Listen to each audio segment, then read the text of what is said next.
Welcome to the podcast Selling Real Estate with Kelly Cook, where we will discuss the latest and most relevant business strategies to help you do one thing extremely well: sell more homes. We'll discuss everything from business planning to lead generation and conversion to past client customer service and everything in between. Join us for authentic conversations and nuts and bolts takeaways you can implement into your business today. And now, Selling Real Estate with Kelly Cook. Welcome back. It's another episode of Selling Real Estate with Kelly Cook. And as always, we have none other than Kelly Cook. How you doing, Kelly? We're doing well here, Elizabeth. Doing great. It's pretty much going to be a staple that Kelly Cook will be on this episode, on every episode. So yes.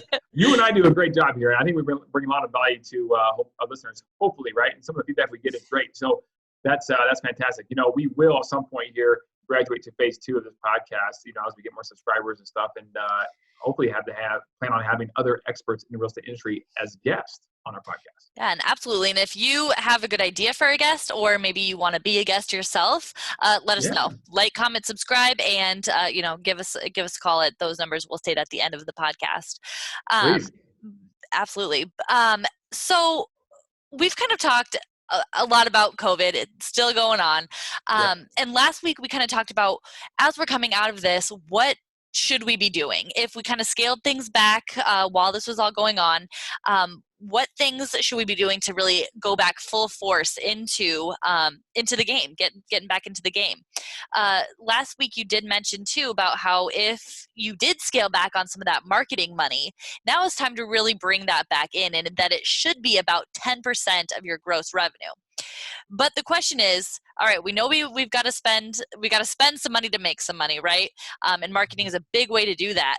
But what should we be spending it on? Where are those dollars going? I know you've got a couple areas that you wanted to talk about today. Yeah, we're gonna do 3 in particular. Okay, so 3 specific, buckets, if you will, of where I think right now that you should be spending your money coming out of, kind of out of this COVID lockdown, and trying to take market share, right? Because a lot of competitors are still more lazy or looking for an excuse, right? Are still sitting around going, well, we'll wait and see what happens, then I'll get back in the business, right? And unfortunately, that's going to be too late if you have that mentality. So number 1, don't have that mentality, right? Number 2, the rule that we talked about last week, right, is have a budget, right? Well, the budget model, it talked about, and this is kind of like industry standard, and this also goes across other industries as well. But 10% of gross revenue is what you should be budgeting for marketing. So now, pop quiz. If you get a check for $1,000, how much should automatically go into your marketing budget bank account to spend on marketing? Are you giving me this quiz? Yes. Oh gosh, math. That's what, $100? $100? Yes. Okay. Yes, you passed. I passed. Yes, if you get a check for $10,000, then how much should go into the marketing bucket? 1,000. 1,000, bingo.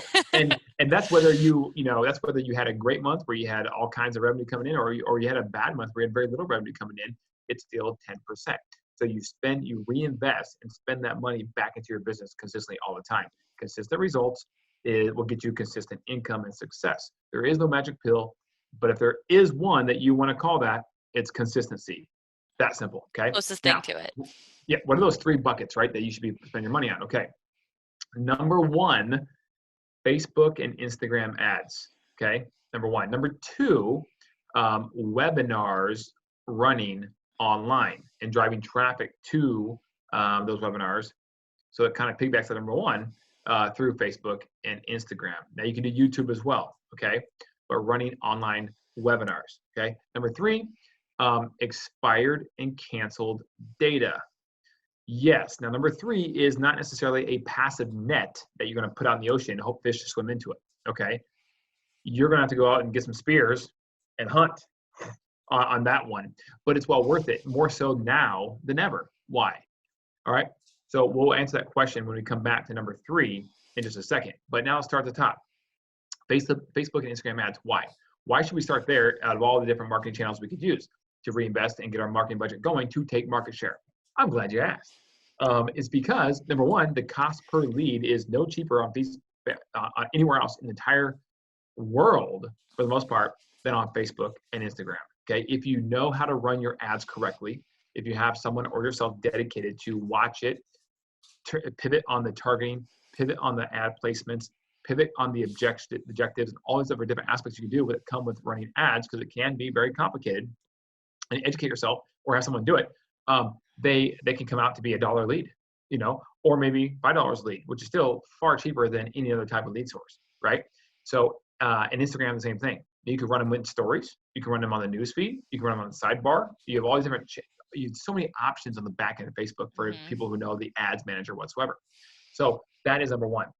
Right now, a lot of people are still, whether they're have a stay-at-home order or not, they're still scared or whatever, right? And they're online a lot. So they're looking through social media, seeing what people are doing, and they are getting your ads, right? So, and then they're probably going to just leisurely look at it, even if they're not that serious, which still can be a great long-term nurture lead, right? If you take it serious and have a lead follow-up system like we talked about on many podcasts, in the past. Okay, so that's number one. It's cheap leads, a lot of eyeballs there right now, and take advantage of it. And let's be honest. I mean, yes, people are still scared of going outside, but people are always on the internet a lot. So always. Yeah, especially Facebook, right? It's almost exactly. You can't get social interaction now together, so we have to do it through Facebook and Instagram, right? Yeah, and LinkedIn, I guess, right, to some degree. But yeah, so okay, that's number one. Number two, running online webinars. Now, this has been something that people have done for a long time, right? But a seller seminar, a buyer seminar, you can even do specific seminars on short sales, or if that's applicable in your state or area, which right now in Phoenix, it's not, unfortunately not yet. It could be in the future, but it's not right now. So what you do is because people are already used to staying at home, they're used to being on Zoom. People who had no idea how to use Zoom or any desire to ever learn it, just 3 months ago, now are experts, right? Because that's how we're doing business now for the most part. And so they're used to that environment already. If you try to invite someone to an online webinar back in January, February, you may have had a lot more resistance, right? But now everyone knows it. It's easy. It's easier for people. They're familiar with it. So take advantage. Run ads. And again, I recommend to piggyback on number one and run these specific ads on Facebook and Instagram. You can do YouTube as well with the video that you take advantage of with the YouTube. The ads that come on the first 5 seconds of the video, that kind of thing. They call it in-stream. And then drive people to your webinar. Your webinar needs to have a slide deck. Okay, you got to be able to tell people how to walk through buying a home. The more niche you are, the better, by the way. Okay, first-time home buyers, great one. They haven't done it before. They don't know everything, or very little actually, and they are looking for someone to guide and lead them and give them advice. Perfect opportunity, right? And I would also to recommend do that on a weekend day, like Saturday or Sunday. Yes, I know people are home for the most part, but they're still working, or should be, right? On a Thursday at 2 o'clock, whatever, right? So pick a weekend day, run traffic, create the event page on Facebook, create the event page on Instagram, whatever it may be. And then there's a whole different way to do this, right? We have the whole system dialed in, and run an ad or many ads, right? To get people to sign up. And then once they're there, you can talk to them. Now, one of the key things to do on this, by the way, is when you create an event page, you have the ability to ask a question when someone registers. Okay, it's great to have a time frame, right? So ask the question: are you looking to buy or sell a house in the next 60 or 90 days? Great question. They say yes. Oh, hello, right? So you just had somebody raise their hand, which is what we're looking for in real estate with leads. All right. So either way, if you only get half attendance, right? You get 20 people sign up and 10 show up. Great. You still have 20 people that put their information in, right? Nothing wrong with that. Think about doing that, okay? And number three, okay? Number three is the canceled and expired data, all right? So again, a lot of people are scared to hunt. They want the passive marketing to come in. I get it, right? No one loves cold calling, right? And I hate the word cold calling. I like phone prospecting because it's just a better sounding name, right? But that less negative connotation. Okay?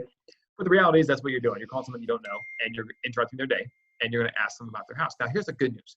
Why just specific to expired and cancels? Well, a couple of things. Number one, they already have raised their hand and said, I want to sell my house. And by the way, I want to sell my house with an agent. That's 80% of the battle right there, right? Now it's just a matter of convincing them to use you, okay? So that's number one. They already raised their hand. You got the small pool of people already raise their hand. You know where to target. Number two, the cancels especially, right? Because the cancels may have just went off the market, canceled because of what? COVID, right? So now guess what's happening in many, many markets across the country? We're starting to come out of it a little bit. Lockdowns are being lifted. And so I don't know about I can't speak for all the markets across the country, but in Phoenix, I can tell you, because we had our stay-at-home order officially released last week, I can tell you right now, this week and last weekend, the housing market was bananas. This past weekend, I think we wrote, about $5 million of business, and everybody's out showing houses, and we got offers and multiple offers, and so people are feeling safer out right now. Mm-hmm. Correct, and I will say this too. Right now, if you went and showed a house about 5, 6, 7 weeks ago, and you showed 10 homes, 9 out of 10 homes had the mask on the desk the dresser or whatever, right, table when you first walk in, along with the hand sanitizer and the gloves, with a sign, please wear the stuff as you walk through my house. Now, we just showed homes, this weekend was crazy, and out of 10 homes now, 1 might have the mask and the hand sanitizer and the gloves out there, right? So there's no question, people are now feeling much safer about it. They're kind of over it. Like, is this thing like, even that deadly? I mean, obviously it's a real thing, right? But, but people are just get more immune to it, I guess, or whatever, right? Or to the whole thing. So that being said, it's a great time to call those cancel people and say, look, now it's time to go, right? The market's better. So that being said, I think that's a great data set to buy and to call, okay? So that's my 3 things, guys. Just to recap: Facebook and Instagram ads, the online webinars for buyers or sellers, first-time home buyers, or some niche topic that you have that you're good at, that you know about, that's happening in your area, or data from expired and canceled listings. Perfect. There you have it. And, like we said, that needs to be not a large chunk, but you definitely need to be spending money on your marketing. You need to be getting those leads, and they're not just going to come to you, right? Like you said, some of them you got to go out and you got to spear it. There's that spears, nets, and what's the last one? Oh, spears, nets, and oh man, I'm losing it now. There's a book on it. Another way to gather. It's the hunter. It's the gatherer. It's the I'll figure it out. But guys, either way, there are different methods, and sometimes you do need to grab your spear and go grab some leads. So yes, and now's the time, because no one else is doing it. Everyone's lazy and has an excuse. Wants it passively to come by, and yes. Yep. And again, let's be clear: sphere of influence can just pop up, right, in your referrals, that kind of stuff, right? And that's the number one thing all of us should be working on. But in addition to that, you should be wanting to go out and probably sell more real estate if you want to grow your business, right? You can't just rely on just referrals, because that's somewhat finite until you get a bigger sphere over the years, right? Mm-hmm. So those are the 3 things to spending your money on. Perfect.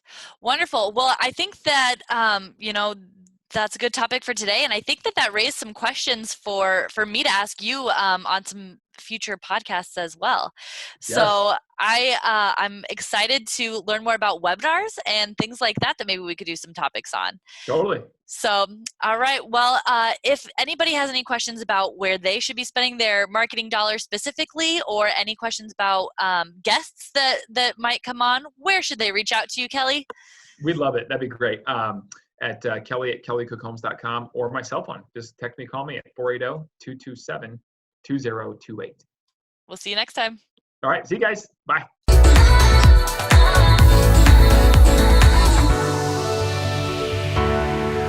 Welcome to the podcast Selling Real Estate with Kelly Cook, where we will discuss the latest and most relevant business strategies to help you do one thing extremely well: sell more homes. We'll discuss everything from business planning to lead generation and conversion to past client customer service and everything in between. Join us for authentic conversations and nuts and bolts takeaways you can implement into your business today. And now, Selling Real Estate with Kelly Cook.